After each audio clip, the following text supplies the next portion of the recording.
تو یہ محمد بن ابی بکر رحمہ اللہ تعالی و رضی اللہ تعالیٰ عنہ و علیہ السلام کی کلیریفیکیشن اس حوالے سے ضروری تھی. اور دیکھ لیں صرف 30 سال کی عمر میں وہ شہید ہوئے ہیں، لیکن آتی دنیا کے لیے اپنا اثر چھوڑ گئے. اللہ تعالیٰ ان سے راضی ہو. قیامت والے دن اللہ تعالیٰ ہمیں ایسے اپنے نیک بندوں کا ساتھ نصیب فرمائے. آمین ثم آمین. سیدہ عائشہ کے بھائی تھے ایک محمد ابن ابی بکر، ان کو حضرت معاویہ رضی اللہ تعالیٰ عنہ نے قتل کروایا تھا. محمد بن ابی بکر 9 ہجری میں پیدا ہوئے ہیں اور 30 سال سے کم ان کی عمر تھی کہ ان کو قتل کر دیا گیا. اور ان کا بیٹا ایک ہی تھا، قاسم. اور قاسم کی جو آگے سے بیٹی تھی وہ تھی فاطمہ، جو امام جعفر صادق علیہ السلام کی ماں ہے. اکثر سنی بڑے فخر سے کہہ رہے ہوتے ہیں اہل بیت کے امام جو ہیں وہ تو حضرت ابوبکر صدیق کی اولاد میں سے ہیں. سر حضرت ابوبکر صدیق رضی اللہ تعالیٰ عنہ کی وہ اس اولاد سے ہیں جو بنو امیہ کے بہت مخالف تھی. وہ آپ والی وہ اولاد نہیں ہے. سمجھ رہی بات کی؟ اس کی حدیثیں ہیں بخاری میں قاسم کی، جو محمد بن ابی بکر کا بیٹا ہے. اچھا میرے بھائیو، جو محمد ابن ابی بکر ہے نا رضی اللہ تعالیٰ عنہ علیہ السلام، یہ کوئی عام بندہ نہیں ہے. یہ سیدنا ابو بکر کے وہ بیٹے ہیں جو نبی علیہ السلام کے آخری حج کے دوران پیدا ہوئے تھے، اور ان کی والدہ اسما بنت امیس نبی علیہ السلام کے ساتھ حج کے لیے تشریف لے گئی تھی. اور بخاری مسلم میں موجود ہے کہ اس دوران وہ کہتے ہیں میں نے محمد کو جنا. ماشاءاللہ. تو نبی علیہ السلام نے ان کو دیکھا ہوا ہے، ان کی زیارت نبی علیہ السلام نے کی ہے، اور انہوں نے نبی علیہ السلام کی زیارت کی ہوئی ہے، لیکن اپنی شیر خارگی کی عمر میں. صحابی بھی آپ کہہ سکتے ہیں، تابعی تو ہیں ہی ہیں. نبی علیہ السلام نے آمنا سامنا ہوا ہے. اچھا پھر سیدنا ابوبکر تو فوت ہو گئے 13 ہجری کے اندر. تو اس وقت ان کی عمر آلموسٹ 4 سال تھی، چھوٹے سے بچے تھے. تو ان کی جو والدہ تھی نا اسما بنت امیس، حضرت ابوبکر کی وفات کے بعد حضرت علی نے ان سے شادی کر لی. اب حضرت علی نے جب شادی کی تو ان کی ساری پرورش محمد بن ابی بکر کی کس نے کی؟ مولا علی نے. اسی لیے جنگ جمل میں اور جنگ صفین میں یہ حضرت علی کے کمانڈر تھے، اور یہی تھے جو سیدہ عائشہ کو جا کے سمجھاتے تھے حجرے میں کہ بہن تو کس طرف چل پڑی ہے. Because of his seniority in terms of lineage, he was considered to be one of the leaders. So he was of those who approached Uthman ibn Affan, and he was of those who held on to his beard. This is Muhammad ibn Abi Bakr. And Uthman said to him, Ya ibn akhi, O son of my brother, O nephew, meaning your father and me, O ya ibn akhi, this is not your place, meaning you should not be here. You are not a part of this group. This is not your place. Had your father been here, he would never have approved of this. And when he said this to Muhammad ibn Abi Bakr, it is said he felt so guilty that he immediately let go and he left the premises and was not there when the deed took place. Now, to be brutally honest, that doesn't make him innocent either. I mean, he's of the crowd, and before this he has been a part of the crowd, and he is of those who have been not kind to Uthman. And this does raise this issue, and we need to understand, and here's, I hope by now, those of you that have been with me from the beginning, you understand, it is actually a problem when we romanticize each and every human being of the past, and we make them into an angel.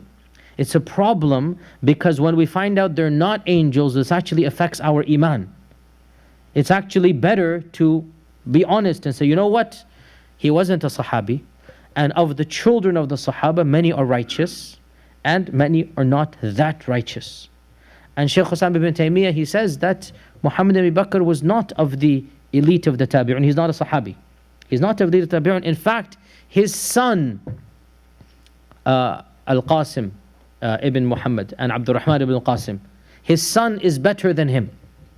And his son was one of the famous 7 scholars of Medina al-Fuqaha al-Sab'a, one of the great scholars of his time. So this is the grandson of Abu Bakr, was one of the senior scholars of his time. He was not a political figure at all. So the point being that, it's just best to acknowledge, this was a time when, yes, the Sahaba had lots of children. Not all of their children turned out to be completely like their fathers. And the main point to recognize, Muhammad ibn Abi Bakr was not a Sahabi. لیکن ہم یہاں ذرا ذکر کر رہے ہیں محمد بن ابی بکر کی شخصیت کے بارے میں کہ یہ کیسی شخصیت تھی.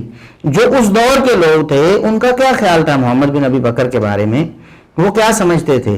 تابعین کے دور کی بات ہے, یہ بھی تابعی تھے محمد بن ابی بکر بھی. تو ہم عام کسی تابعی کی بات نہیں کریں گے, بلکہ مرزا صاحب جس کو خیر التابعین کہتے ہیں, یعنی جن کو مرزا صاحب کہتے ہیں سارے تابعین میں سے بہترین, سب سے بہتر چوٹی کے جو تابعی ہیں, ان میں سے ایک امام حسن بصری ہیں رحمہ اللہ تعالی. جلیل القدر تابعی ہیں, کسی کا کوئی اختلاف نہیں اہل سنہ والجماعہ کا ان کی صداقت, دیانت, امانت میں. مرزا صاحب کی زبانی بھی آپ سن لیں, مرزا صاحب کہتے ہیں کہ وہ خیر التابعین ہیں, یعنی جو سب سے بہترین, سب سے نیک اور سب سے زیادہ علم والے, زیادہ فضل والے تابعین تھے. ان میں سے امام حسن بصری, وہ تین کا نام لیتے ہیں, ان میں سے ایک حسن بصری ہیں.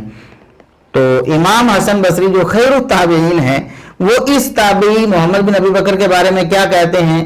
الطبقات الکبریٰ ہے امام ابن سعد رحمہ اللہ تعالیٰ کی, جس کو طبقات ابن سعد کہتے ہیں اردو میں. اس میں روایت ہے صحیح سند کے ساتھ. امام ابن سعد رحمہ اللہ تعالیٰ فرماتے ہیں اخبرنا عمرو بن عاصم الکلابی قال اخبرنا ابو الاشہبی قال اخبرنا الحسن. اب دو واسطے ہیں درمیان میں امام حسن بصری اور امام ابن سعد کے درمیان. عمرو بن عاصم الکلابی ثقہ ہیں, ان کے استاد ہیں ابو الاشہب, وہ بھی ثقہ ہیں. ابو الاشہب بیان کرتے ہیں حسن بصری سے اور اخبرنا کہہ کر, حالانکہ ابو الاشہب تو ویسے بھی مدلس نہیں ہے, لیکن پھر بھی وہ اخبرنا کہہ رہے ہیں کہ حسن بصری نے ہمیں یہ بات بتائی. اب اس روایت میں الفاظ کیا, وہ پوری روایت ہم آگے ذکر کریں گے جہاں پر اس کا موقع ہوگا. یہاں ہم صرف محمد بن ابی بکر کی شخصیت کے بارے میں بات کرتے ہیں. وہ فرماتے ہیں کہ اخذ الفاسق بن ابی بکر, محمد بن ابی بکر جو ہے نا فاسق شخص تھا, اس کو پکڑ لیا گیا. پکڑ کر کیا ہوا وہ آگے ہم بتاتے ہیں. قال ابو الاشہبی, ابو الاشہب کہتے ہیں وکان الحسن لا یسمیہ باسمہ انما کان یسمیہ الفاسق. حسن بصری جو خیر التابعین ہیں, مرزا صاحب کی زبانی بھی خیر التابعین ہیں, خیر التابعین نیک ترین تابعی, وہ کیا کہتے ہیں, ابو الحشب ان کے شاگرد بیان کرتے ہیں کہ وہ محمد بن ابی بکر کا نام محمد نہیں لیا کرتے تھے. اس کی حرکتوں اور کرتوتوں کی وجہ سے اس کو فاسق کہا کرتے تھے. کہتے ہیں ہم نے کبھی نہیں سنا کہ انہوں نے محمد بن ابی بکر کا نام محمد لیا ہو, ہمیشہ فاسق کہہ کے یاد کرتے تھے کہ اس فاسق نے یہ کیا, اس فاسق کے ساتھ یہ ہوا. اب آپ کو اندازہ ہوا ہوگا کہ محمد بن ابی بکر جس کو یہ نیک ترین شخص بنا کر اللہ سے اس کا ساتھ نصیب کرنے کی دعا کر رہے ہیں, وہ محمد بن ابی بکر کیا شخصیت ہے اس کی. That was accused of killing Uthman, or actually it's not an accusation, this is a fact. Muhammad bin Abi Bakr, the killer of Uthman. Now Al-Hasan al-Basri does not call Muhammad bin Abi Bakr, he calls him Al-Fasiq. This was his nickname, Al-Fasiq. And what does this mean to us? What does this mean to us?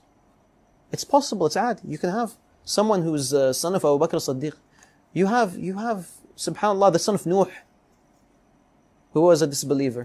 It's not something crazy out of the world for the son of Abu Bakr as-Siddiq to be a fasiq.